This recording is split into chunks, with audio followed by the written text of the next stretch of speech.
بسم الله الرحمن الرحیم. السلام علیکم ورحمت الله وبرکات.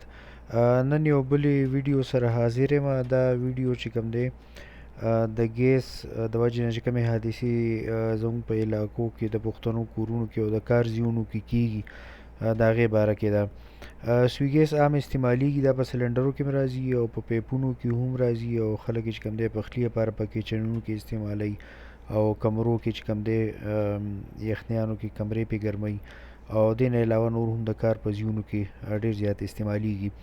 د دې چینل ابتدا د یو وړې غوندې واقعې نه شوې وه. زما یو ډېر زیات خوږ ملګری دی، د هغوی په رشته دارانو کې کچن کې د ګیس یو حادثه شوې وه، اور لګېدلی و، هغوی پکې یو ځاني نقصان شوی و. ډېره افسوسناکه واقعه وه او چې بیا موږ ډسکس کړه نو زما هغه ملګري ما ته فرمایش وکړو چې یاره ته سیفټي کې کار کوې او پښتو ژبه کې داسې څه چینل پکار دی چې عامو خلکو ته د سیفټي باره کې آګاهي وشي او د حادثې بچ شي. نو که دې چینل د ویډیوز په ذریعه باندې د یو انسان زندگی هم بچ شي یا یو کس هم د زخمي کېدو نه بچ شي، نو دا به زموږ دپاره یو ډېر زیات غټ او اصلي اچیومنټ وي. د ګیس د حادثې اکثر چې کوم دی یا د ګیس لیکیج نه کېږي. داسې کار وشي چې کم سوي ګیس مونږ استعمالو دا لیک شي، یا په پیپ کې لیکي، یا داسې کار وشي چې لوډ شیډینګ وي، چا هیټر لګولي په کمرې کې ګرمو دپاره یا کچن کې څه څیز پخوي، د لوډ شیډینګ په وجه ګیس کم شي یا ختم شي، نو اور لمبه مړه شي او چې کله ګیس واپس راشي نو هغه لمبه نه وي، نو هغه ګیس لیک کېږي او دغه ګیس جمع شي. نو چې بیا کله څوک ماچس تیلې ووهي د ګیس لګولو لپاره یا د بجلی بټن آن آف کي یا پکې هر څه سوچ چې آن آف کي، د هغې د وجې نه حادثه وشي.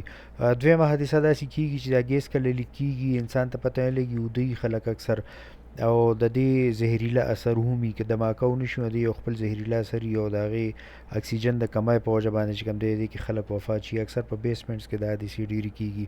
د دې نه علاوه یو بله حادثه داسې کېږي چې زمونږ کم هیټرې وي یا مطلب لکه کوکینګ رینج یا هر څه څیزونه چې په کمرو کې هغه ټیک نه وي، ګیس پوره سوځوي نه، کاربن مونوکساید یو زهریله ګیس دی په لوګي کې پیدا کېږي او د هغې د وجې نه چې کوم دی خلک وفات شي. د نن نه پس چې کومې ویډیوګانې مونږ جوړوو زه کوشش کوم چې دې کې صحیح صحیح جوړې کړو. نو دا چې کومه اوسه پورې ما خبره وکړه دا ما تاسو ته د مسلې یا پرابلم باره کې وي چې څه مسله وي.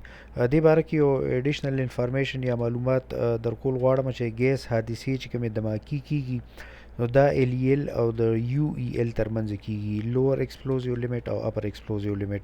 چې کله ګیس لیک کېږي نو که دا ډېر زیات لږي یو لوور ایکسپلوزیو لیمټ یو کم از کم حد دی چې د هغې نه په ښکته باندې دا دماکه نه کوي. تاسو ته به بوی راځي خو هغه دماکه نه کوي.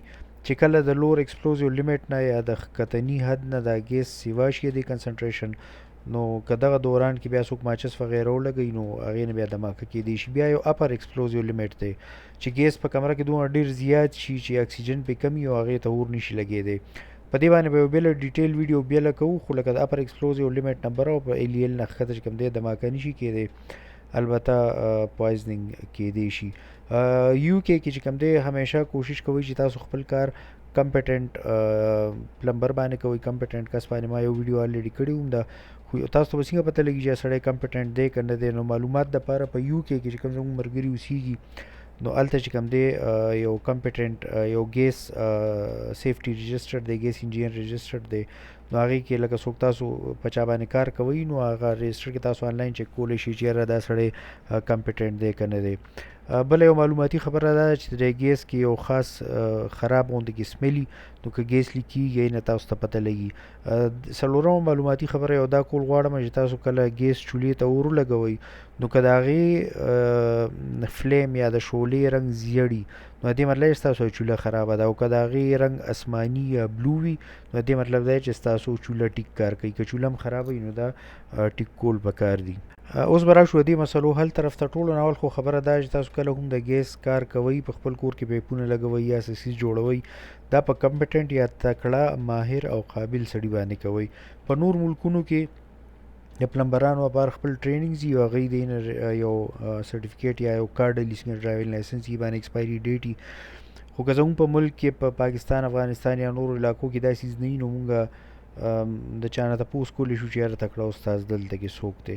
همیشه چې کله هم ستاسو د ګیس ضرورت نه وي نو هغه ټرن آف کوئ، یا که مطلب لکه تاسو جوخت نه وي ځکه چې زموږ علاقو کې لوډ شیډینګ ډېر کېږي نو همیشه چولې بندې ساتئ. چې کله نه وي په کار. دې نه علاوه یو ګیس ډیټیکټر راځي، ډېر ارزان غوندې سیز دی، په 8-10 ډالر باندې کېږي. بهر ملکونو کې اگه چا رشتهداري کېدای شي، اوس پاکستان کې هم آنلاین په امازون یا علي بابا باندې راغوستی شي. چې کله ګیس لیک کېږي که لږ هم لیک کړي، نو هغه به تاسو له موبایل باندې میسج هم درکوي او هغه چې کوم دی نو یو الارم هم ورکوي. د دې نه علاوه یو مسله چې کوم دی دا د بعض ټایم په کمرو کې چمنیانې لګېدلي، د دې دپاره چې یاره دا لوګی په دې باندې بهر وځي.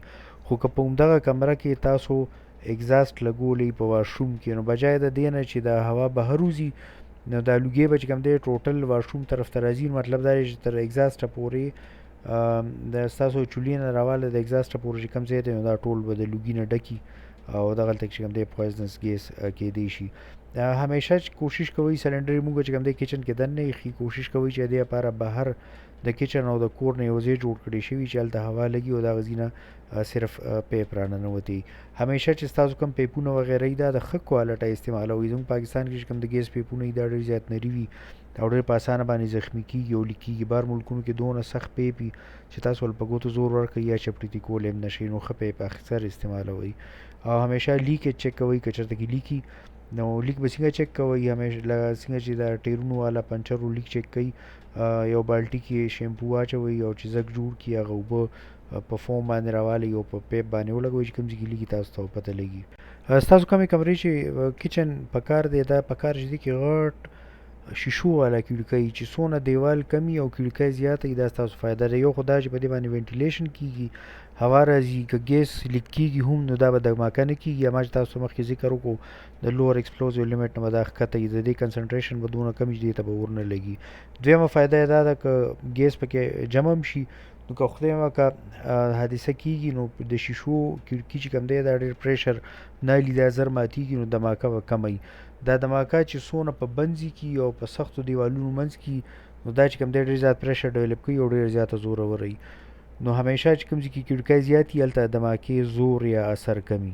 تاسو خپل ماشومان، زنانه، کور کې څوک چې ګیس استعمالوي په دې باندې ټرین کړئ چې د ګیس ته اور ولګي نو دا ترې نه مړ کېږي چې څو پورې تاسو وال نه بند کړی نه وي.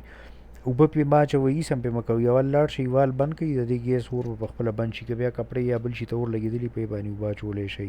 یو اضافي خبره دې سره ریلیټډ نه ده خو بیا هم کومه چې کله هم په تیلو باندې آیل باندې اور ولګي، اکثر به تاسو فرای پان کې لیکلي په دې باندې اوبه مه اچوئ. دې باندې چې اوبه واچولو نو دا اور خورېږي او کمیږي نه.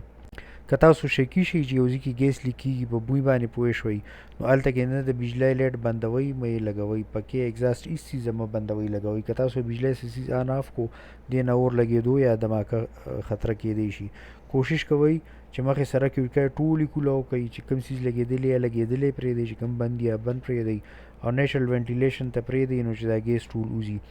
یو اضافي خبره دا ده چې بعضې څیزونه میلاویږي ATEX سرټیفاید ورته وایي ATEX، نو هغه داسې څیزونه وي سوچونه وغیره یا اکثر اګزاست وي چې هغه ګیس سرې هم اور نه الي. دا اکثر پلانټونو لپاره وي او ډېر زیات ایکسپینسیو وي، خو ما ستاسو معلوماتو لپاره ووایي که څوک افورډ کولی شي او په کور کې لګولی شي. د ګیس اپلاینسز، سلنډر، پیپ او چولې همیشه ښه ټیک حالت کې ساتئ. لږ ریپیر هم پکې مه پرېږدئ ځکه چې دا ډېر زیات خطرناک کېدی شي. ایمرجنسي کنټیکټ نمبر یې ځان سره ساتئ.